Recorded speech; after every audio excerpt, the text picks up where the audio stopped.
Hello, good morning. Day 552. Since 59 hostages have been brutally, barbarically, violently, and inhumanely were kidnapped to the hell called Gaza by the inhumane, barbaric, rapist, modern-day Nazis, monsters of Hamas, Palestinian Islamic Jihad, UNRWA, the UN, Qatar, Egypt,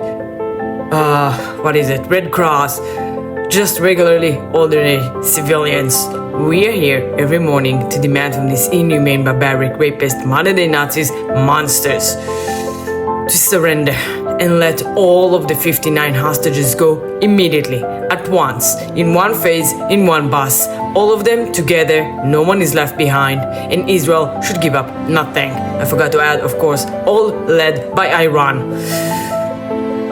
Yesterday, Vice President J.D. Vance met with freed hostages and families of hostages who are still in Gaza and emphasized the dedication of the administration to release all 59 hostages. They will continue to do whatever they can, and they will help us bring the 59 hostages remaining in Gaza. We need the international pressure on these countries who affiliate themselves with Hamas, who protecting and shielding Hamas, like Qatar, Egypt, and Iran. We need the pressure on Hamas. Also, good news. Yesterday, the Senate confirmed finally the nomination of Mike Huckabee, former governor Mike Huckabee, huge fan of Israel, to become the next U.S. ambassador to Israel under President Trump. So congratulations to Mike Huckabee, you're an incredible friend, and we are so grateful to have you representing the United States in Israel and continue having this beautiful alliance of these two great nations together. Congratulations and good luck. What else? The Trump administration freezes more funding for other universities. They started with a few, and they sent letters to about 60 universities threatening them that if they would not change course, and those universities continuously defying, and there's allegation, it's clearly there are civil rights violation in this university, and therefore Trump administration passes $1 billion to Cornell University and another $790 million to Northern Western University. Takes effect immediately because this university, as we all know, would rather allow free speech.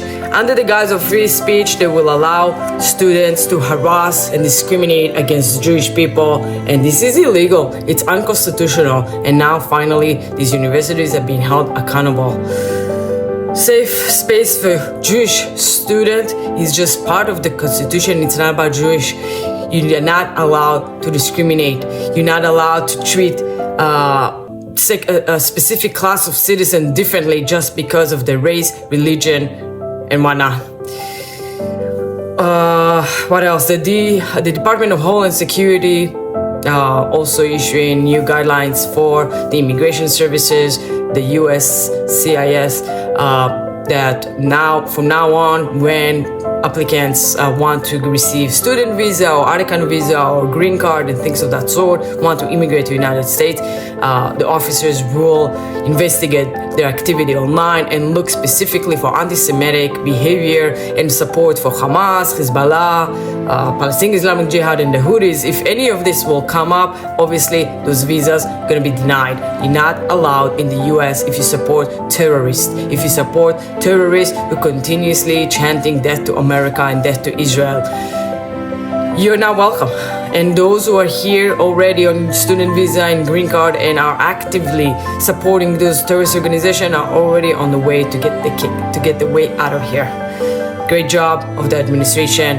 Just beautiful to see in these first few months since January 20th, since Trump got into office, how much he's done to Israel, to the Jewish community here in the United States. And I'm so grateful, continuously grateful, every day waking up, thanking God that Trump was elected finally to get back into the White House and clean up this mess. If we would have not gotten him in, just imagine what Kamala Harris would have done, what the damage that would have been caused through all of this. So grateful for Trump, for this alone, but for so many other great things, making America safe again, wealthy again, and so on. What else? Gaza. They are reporting, they're finding more information about the death toll in Gaza, and they're sharing this graph showing that overwhelming majority of the death in Gaza were young men. Not over 70% of women and children, as they claim with their lies, and the Hamas supporters repeating these lies in the protests and riots that they've been doing.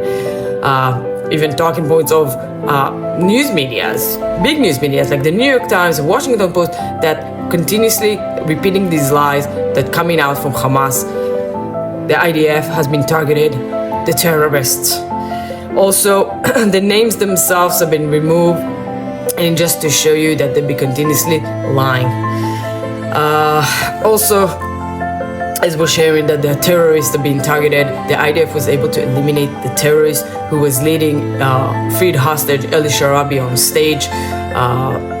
They continuously finding those who are complicit in the October 7th, and since then, those who are in charge of holding the hostages and holding them accountable. The only way you can hold accountable a terrorist who is complicit with crimes against humanity and with these atrocities is eliminating them. Great job, IDF. Keep going. And as you keep going, wanted to see this map. This is what it looks like right now as Israel. All the red area is what Israelis has already took over control over Gaza.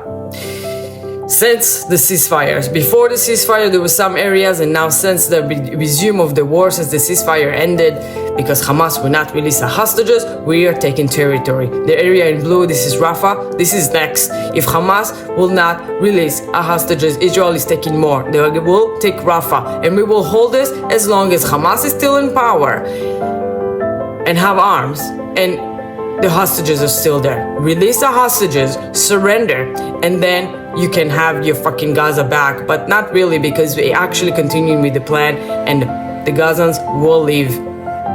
There's no other option for you. Israel will do whatever it needs to continue to defend ourselves. Also, Secretary